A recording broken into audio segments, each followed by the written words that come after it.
Imagine this.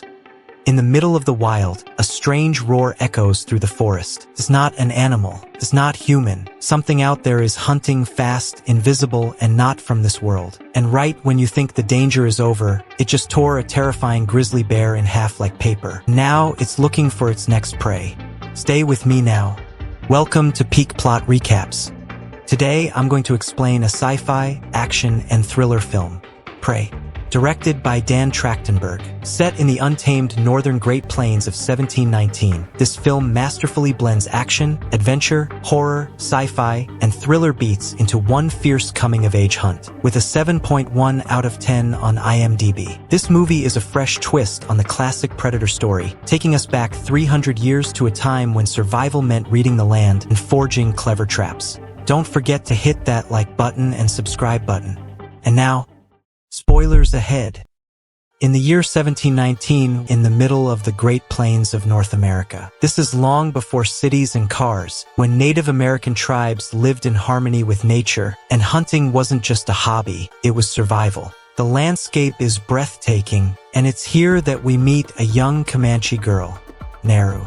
Naru is an incredibly determined young Comanche woman who has big dreams. While most girls her age are expected to stick to traditional roles like healing and gathering, Naru's got other plans. The movie opens with Naru in the forest practicing with her tomahawk. She's out there in the wilderness with her well-trained, loyal dog Sarai. While she's practicing her moves, Naru spots a deer. She quietly stalks the deer. But just as she's about to make her move, a massive thunderclap echoes across the sky, scaring the deer away. Refusing to give up, Naru and Sarai take off after that deer like their lives depend on it. And poor Sarai gets his tail caught in a brutal bear trap. Naru immediately drops everything and rushes to help. She's frantically trying to pry open this metal trap with her bare hands. Finally, she manages to free Sarai and treats his wounds with natural remedies she's learned as a healer. As they're preparing to head back home, they hear this loud, weird sound coming from above. It's not like any bird call or natural sound they've ever heard before. Naru decides to investigate. She climbs up to a rocky cliff that gives her a perfect view of the sky. She sees a massive alien ship flying through the clouds, but Naru has no idea what a spaceship is. To her, this looks like some kind of mythical thunderbird, which in Comanche culture is a powerful spiritual sign. She thinks the spirits are telling her she's ready to become a hunter. She finds her brother Tabe, an incredibly skilled hunter that everyone in the tribe looks up to. Tabe is basically everything Naru wants to be. She tells him all about the thunderbird she saw, explaining how she thinks it's a sign that she's ready to join him on serious hunting expeditions. But Tabe doesn't think Naru is ready for the dangerous stuff. It's not that he doesn't love his sister, but hunting huge, deadly animals isn't exactly considered women's work in their culture. Frustrated but not defeated, Naru heads home to help her mother prepare medicines. She knows which plants do what, how to mix different herbs to create powerful remedies, and she's got this incredible knowledge of the human body. While she's sharpening her tomahawk, her mother asks her why hunting is so important to her. She explains that she's just as capable as the men, but instead of relying purely on strength and brute force, she uses her intelligence. But her mother, just like everyone else, thinks Naru should focus on traditional women's roles. This is 1719 after all, and gender roles are pretty strictly defined. Meanwhile, something absolutely terrifying has just landed on Earth. The Predator, this 7-foot-tall alien-killing machine, emerges from his ship. He's got all these insanely advanced weapons, laser targeting systems, thermal vision that lets him see heat signatures,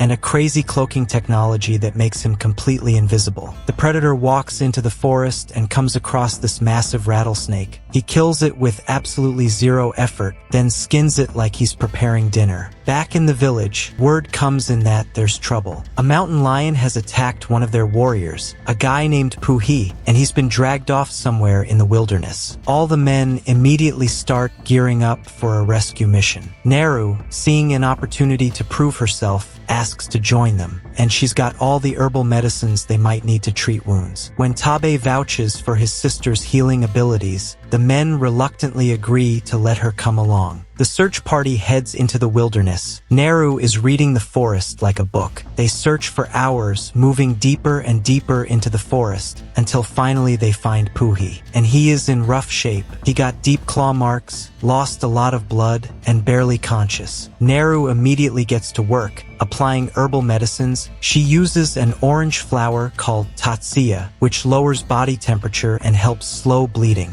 Neru's quick thinking and medical knowledge literally save Puhi's life. The plan is simple. Most of the men will carry Puhi back to the village to recover properly, while Tabe stays behind to hunt down the mountain lion. You can't just let a dangerous predator roam free near your home. But as they're preparing to leave, Neru notices something that doesn't make sense in the scene where Puhi was attacked. Mountain lions usually go straight for the kill, without typically leaving them to suffer. She also discovers a massive rattlesnake that has been completely gutted and skinned. No human would waste that much meat. Next to the snake, she finds these enormous footprints that are definitely not from any animal she knows. The other men assume they're from a bear, but Neru has seen a lot of bear tracks in her life, and these are shaped completely wrong. Concerned about her brother's safety, Neru decides to go back and warn Tabe. One of the tribe members named Paik decides to go with her. They head back into the forest to find Tabe and share what they've found, but when they catch up with him, he looks at the evidence and agrees with the other men. He's not trying to dismiss Neru's concerns, but he's got a dangerous mountain lion to deal with, and that's his immediate priority. The three of them decide to work together to hunt the lion, and Neru actually comes up with a pretty solid strategy. Her plan is to set up bait to lure the mountain lion to a specific location, then position themselves in a tree where they'll have the high ground advantage. Tabe sets up the bait and hides behind some bushes, while Neru and Paik climb up into a tall tree to wait.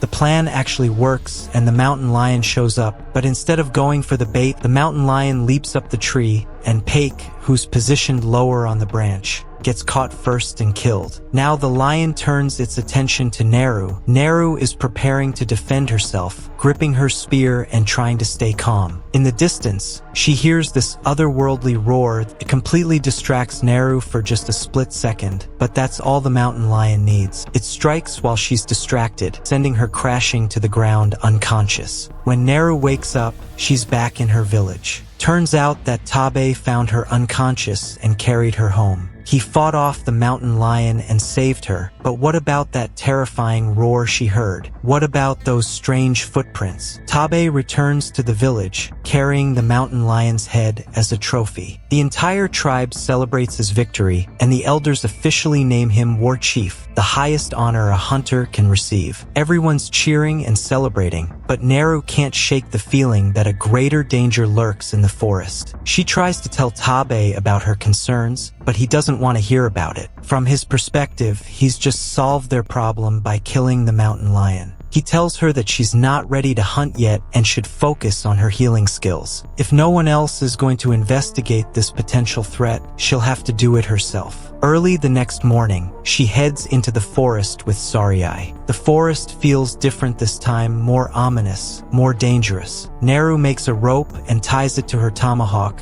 and spends time practicing it. She manages to hunt a rabbit using her weapon as a boomerang. While she's cooking and eating her rabbit, sharing some with Sarai, the predator is conducting his own hunt nearby. He's watching a wolf that's stalking some smaller prey, and when the wolf makes its kill, the predator strikes. He kills the wolf with casual efficiency, adding another trophy to his collection. Neru continues her investigation deeper into the wilderness. She comes across a field where several buffalo have been slaughtered, skinned and gutted, but the buffalo meat has been left to rot. In Comanche culture, buffalo are sacred animals, and wasting their meat like this is both practically and spiritually offensive. Nearby, she finds something she's never seen before, a cigar. Neru has no idea what it is, but she recognizes it as something out of place. She takes it with her as evidence. Continuing her investigation, Neru accidentally stumbles into a swamp, and not just any swamp, quicksand. She starts sinking immediately, and the more she struggles, the deeper she goes. Neru uses her rope tomahawk to pull herself out, but it's a close call. After cleaning herself up in a nearby river, Neru encounters a massive grizzly bear that's feeding on a kill. She draws her bow, takes careful aim, and prepares to make the shot of her life. But at the last second, her bowstring snaps, and the bear notices her. The bear charges at Neru with terrifying speed, and she runs for her life. She dives under a beaver dam, trying to hide in the shallow water. The bear tracks her down and is about to kill her. Suddenly, the predator appears and attacks the bear. Using his advanced weapons and hunting experience, the predator defeats the bear in seconds. Neru witnesses this entire encounter while hiding in the water. She quietly swims away, hoping the predator doesn't notice her, and surprisingly, he doesn't. From his perspective, she's not a threat, just another small animal that's not worth his time. When Neru reaches the shore, she's met by a group of men from her village who've been sent to find her. Tabe was worried when she disappeared and organized a search party. Neru frantically tries to explain what she saw: the dead buffalo, the mysterious footprints, and now this invisible creature that can kill bears with ease, but once again, nobody believes her.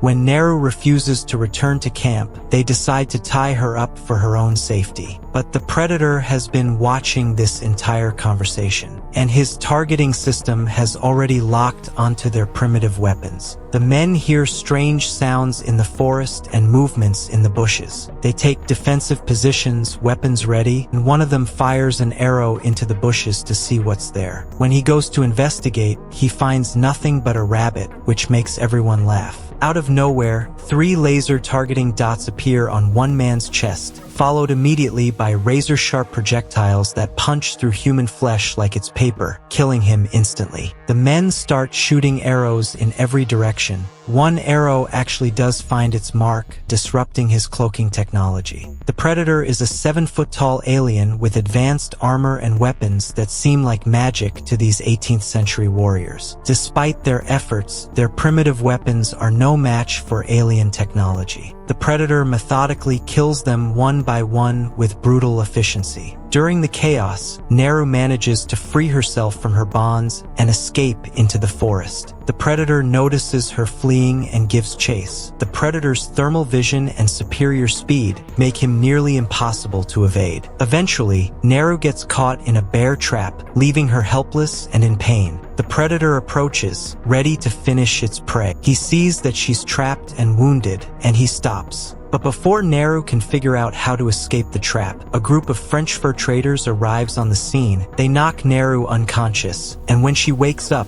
she finds herself in the middle of their camp, trapped inside a wooden cage. She sees one of them is smoking a cigar, the same type of cigar she found near the buffalo carcasses. She realizes that they're the ones who killed all those buffalo Neru found earlier. Their translator, a man named Raphael Adelini, approaches Neru and starts questioning her about the predator. When Neru refuses to cooperate, the lead trader reveals that they have another prisoner, Tabe. The French traders have been torturing him to get information. They drag Tabe and Neru into the forest and tie them to trees, positioning them as helpless victims that the predator won't be able to resist hunting. She tells Tabe that the creature won't attack them as long as they appear defenseless, as the predator has a code of honor against killing easy prey. The predator arrives exactly as expected, but instead of going after the tied-up siblings, he focuses on the French traders. The predator methodically hunts down each of the armed men. His advanced weapons, invisibility, and superior tactics make the fight completely one-sided. While the predator is busy with the traders, Neru and Tabe manage to free themselves from their bonds. Tabe goes to find horses so they can escape, while Neru heads to the French camp to rescue Sarai. She uses her agility, intelligence, and weapon skills to take out the remaining French traders. But as she's preparing to leave with Sarai, she encounters Raphael, the translator, who's been severely wounded in the predator attack. He offers Neru a deal. He'll teach her how to use a flintlock pistol in exchange for medical treatment. Neru agrees and gives him some of the Tatsia herb,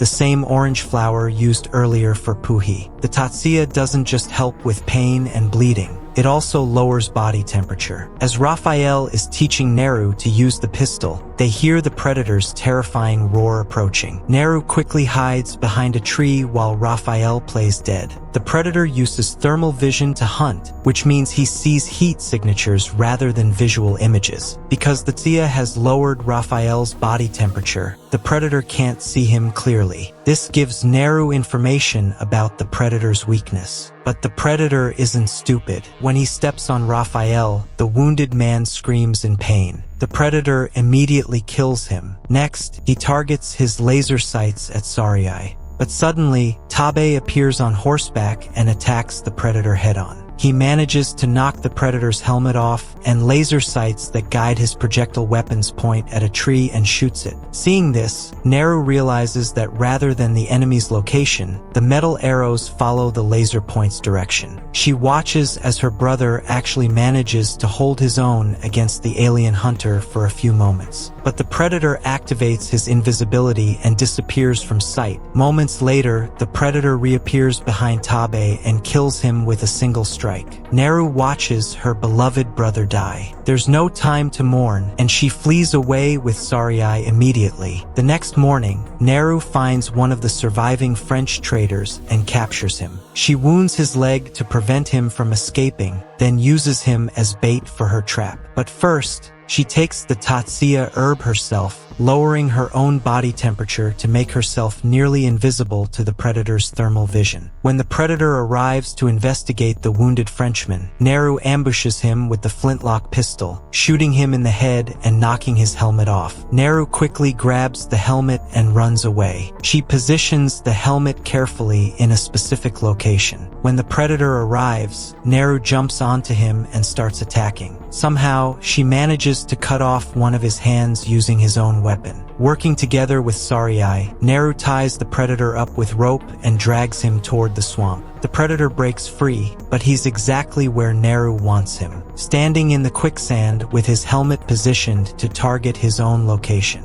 Not realizing the trap, Predator fires his projectile weapon at Neru. But since the helmet is aimed at him, the weapon curves through the air and strikes the Predator himself, penetrating his skull and killing him instantly. The movie ends with Neru returning to her village carrying the Predator's head, and she painted her face with its glowing green blood. The entire tribe is stunned. The elders declare her the new war chief, finally giving her the recognition and respect she's always deserved. This story shows how a young Comanche woman in the wild outsmarts one of the advanced and deadliest hunters in the universe. And just like that, the hunter became the hunted. So, what do you think about this movie?